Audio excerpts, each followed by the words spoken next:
The day I found out my husband Rowan was cheating was just like any other Tuesday. I was watering the hydrangeas he'd planted for me on our 5th anniversary. The sun was warm on my back, and I felt a sense of calm contentment. That feeling shattered when a notification popped up on his iPad, which he'd left on the patio table. It was a message from a woman named Chloe.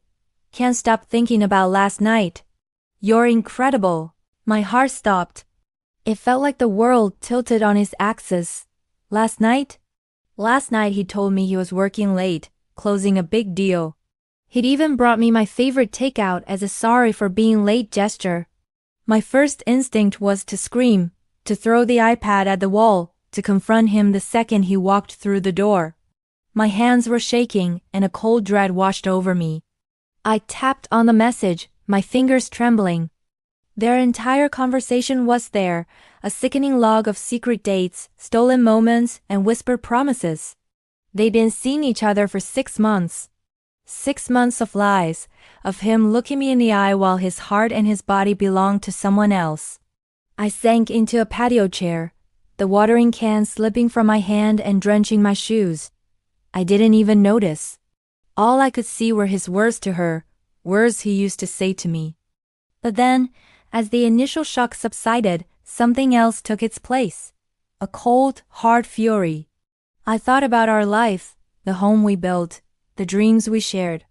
I thought about how he'd held my hand through my father's illness, how he'd celebrated my promotions at work.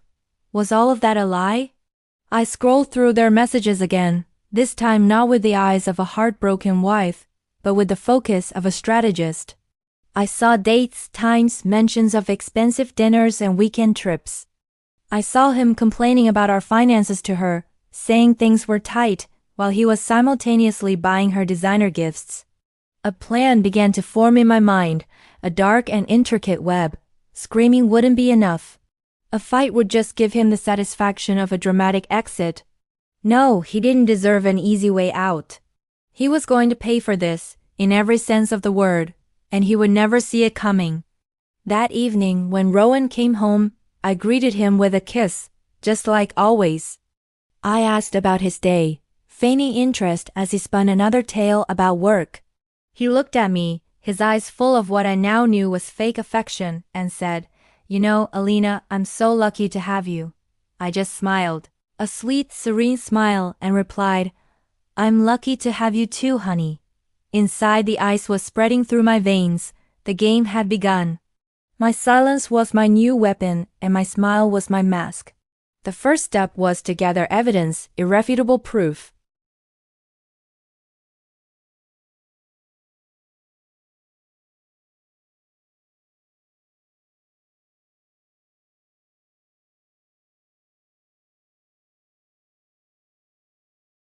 He's already complaining to her about our finances, probably setting the stage to look like the victim when he leaves.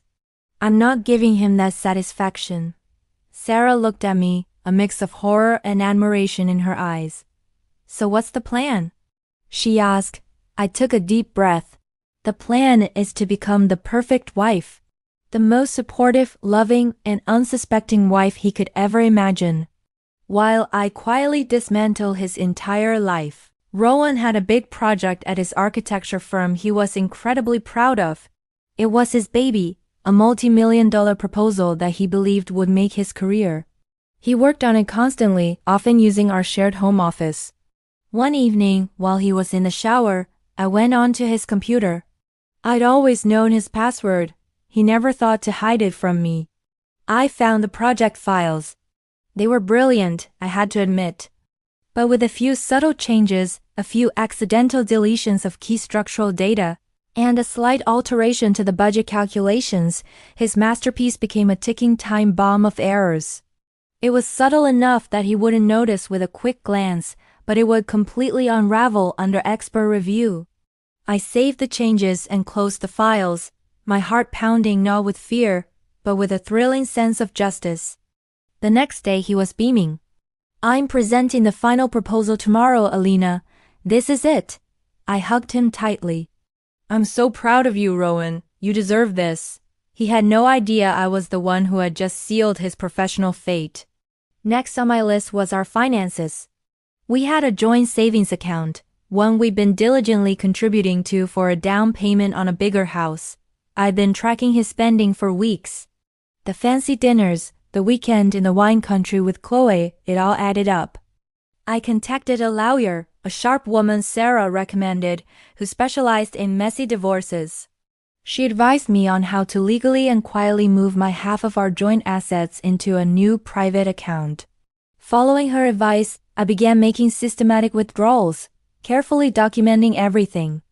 I also gathered all the receipts for Chloe's gifts, which he'd foolishly purchased using our joint credit card. He was so arrogant he didn't even bother to cover his tracks. The day of Rowan's big presentation came. He left the house in his best suit, kissing me goodbye and saying, "Wish me luck." "You won't need it," I said, smiling. An hour later, my phone buzzed. It was a frantic text from him. "Something's wrong with the file. The numbers are all messed up. It's a disaster." I didn't reply. I simply blocked his number. At the same time, I initiated the next phase of my plan. I had found Chloe's social media profiles. She presented herself as a successful, independent woman. I packaged up all my evidence, the chat logs, the receipts for her gifts, the hotel bookings, and sent it to her husband. His profile picture was a happy family photo, him, Chloe, and their 2 young children. I didn't write a malicious note, just a simple one. "I believe this information belongs to you. From a woman who understands." Then, I went to our shared home office and packed a single box with my personal belongings. I left my wedding ring on the desk, right on top of a freshly printed bank statement from our now empty joint savings account. I also left a copy of the divorce papers my lawyer had filed that morning. The final touch was a single photo of us from our wedding day, torn neatly in half. As I walked out of that house for the last time, I didn't feel sadness or regret. I felt a profound sense of liberation. I had been betrayed, yes, but I refused to be a victim. I took back my power, not with tears and shouts, but with quiet, calculated precision. Rowan didn't just lose a wife. He lost his job, his reputation, and his money. He had built a life on lies, and I was the one who pulled the final thread that made it all unravel. Starting over would be hard, but I was walking into my new life with my head held high, leaving the wreckage of his betrayal behind me. And that was a revenge sweeter than any angry words could ever be. Thank you for watching my story. If you've ever felt powerless, remember that knowledge is strength, and sometimes the quietest moves make the biggest impact. Don't forget to like and subscribe for more stories.